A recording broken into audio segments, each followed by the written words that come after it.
Welcome to Soltron. I've got another custom I want to show off today. This one is like a work in progress. So this is the Chimera I've been working on. Here's how he scales with some other figures. So this is how he looks. He looks pretty crazy. There's all kinds of parts just hanging off of him. So he looks kind of a mess right now. Because he's got like this goat for an arm and then a lion on this side. And then he's got like this dragon head just hanging off the back. And then the snake is clipped into the leg here. So he does look very hodgepodge. And I think he'll look a lot better once I start painting him and making all the colors match. I think he'll look more cohesive. And I think it'll help when he has some hands. I don't have a set of hands that really go with this figure right now. And I used his original hands for a different custom. So unfortunately that doesn't work out so good for him. But I really do like these horns on his head. I think it gives him a really unique look.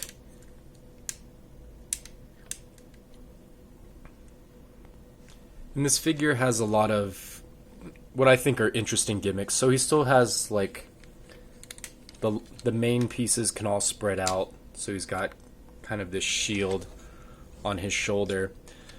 But all the animal heads can actually be removed. And then there's connection ports on his forearms, so he can actually use the animal heads like as weapons basically. So you can have the lion shield on one hand and then the goat head can be put on his other hand. This kind of turns into a bow and arrow weapon. So that can be pegged into his other arm down here.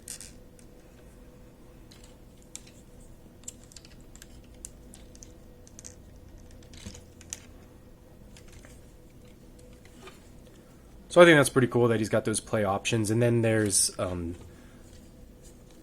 the snake body can also be used as a weapon.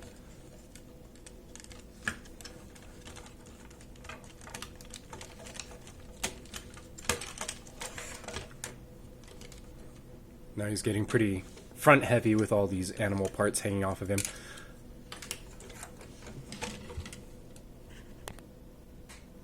Okay, so I cleaned him up a little bit and posed him a little bit better. So that's pretty cool. And then the lion mane can still like spin freely. You have to manually do it because the gimmick's been removed, but kind of be like a buzzsaw shield weapon, which is pretty fun. And then the snake, this can also be pegged into those ports under his arm, and you can have this giant whip weapon, which kind of flails around, so that can replace. So I think that's a good combo with the shield. And then you get kind of this bow-looking weapon or crossbow. So I really like that all the different heads have a little gimmick. Oh, and I guess the dragon head too. So that can be pulled off, and then this can just be like, I don't know, a flamethrower. So that can also peg into his arm. So I'll switch those out.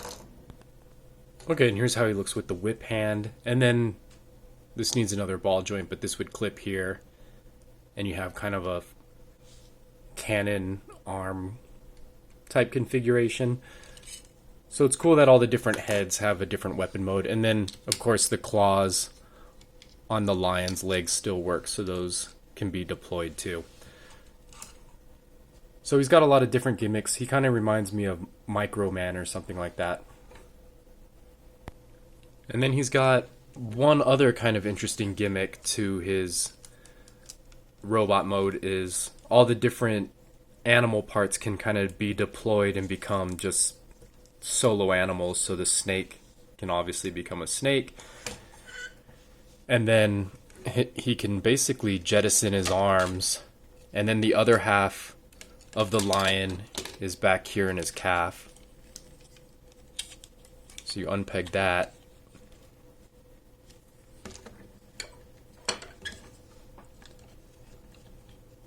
And now he's having a hard time standing because the lion was like, the lion legs helped him have a heel spur instead of just this flimsy thing back here. So he's got a hard time standing without his heels now. But then you take all this junk and then you can, let me see if I can do this on camera, but so this all transforms.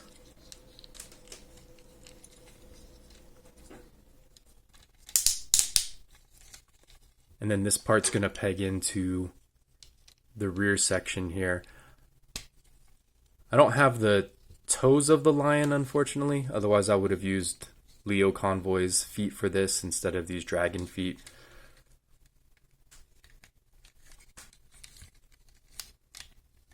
And then you just basically straighten up all his main parts.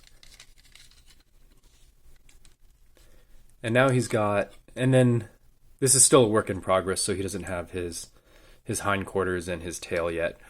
But basically, he can deploy one of his arms as the lion and attack with that.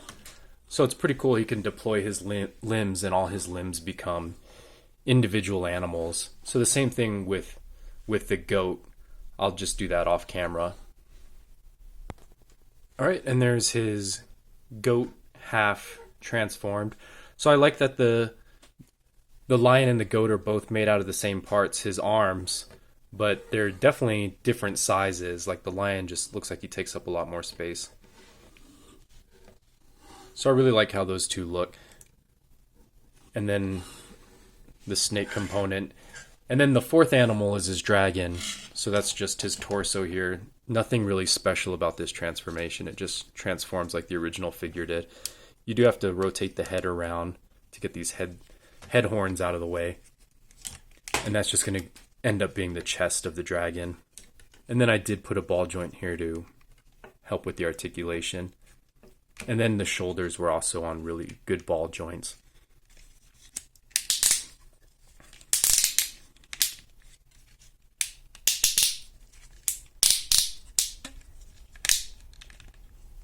And then you got like this little wyvern mode. It doesn't have any limbs, but those are basically the four animals that make up this combination. And then I like to take this snake and combine it with the wyvern, just make it look a little bit less weird. So now it can at least have this giant tail. And that makes it look a little bit more complete. And then this is basically on its way to becoming the Chimera mode. So you just reverse the tail around and clip it back into here. And then that's going to become the tail of the combination.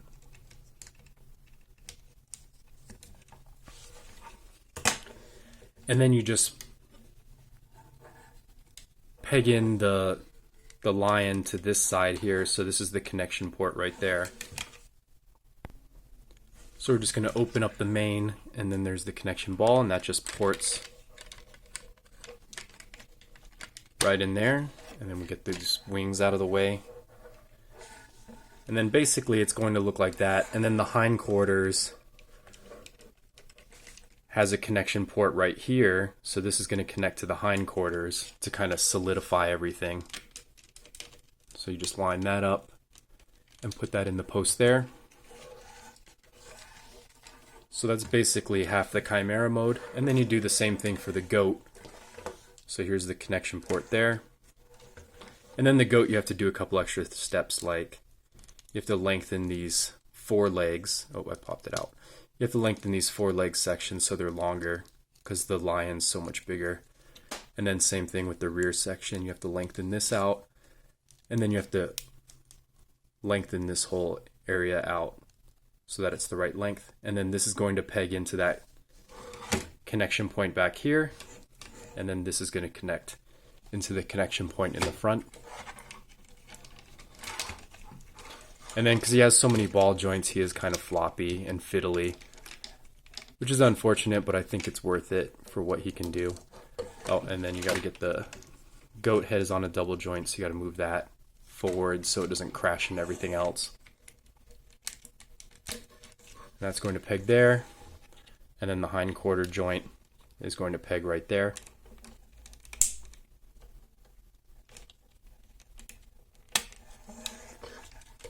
And I'm going to clean this up a bit, but basically that's the whole Chimera mode with all the beasts attached. Alright, and here he is all combined up, and then the snake is just barely hanging on because these Lego joints are really flimsy. But that's what he looks like in his full Chimera mode. And I think he turned out pretty good. I actually made this custom. I was just going through my box, and these are just all leftover pieces I had. So it just happened to work out that I had everything I needed to make a Chimera. And here's how the Chimera looks with the Manticore custom I did earlier, which I'll be selling off, so you can look for that in my eBay link. And then here's how he is with Tigatron. So I think he scales really well with the Beast War figures because the lion is significantly larger than the tiger, which I think is about right. And then he looks pretty good with the Manticore too. But this one's definitely the biggest of the bunch. So, hope you enjoyed that. I'll see you next time.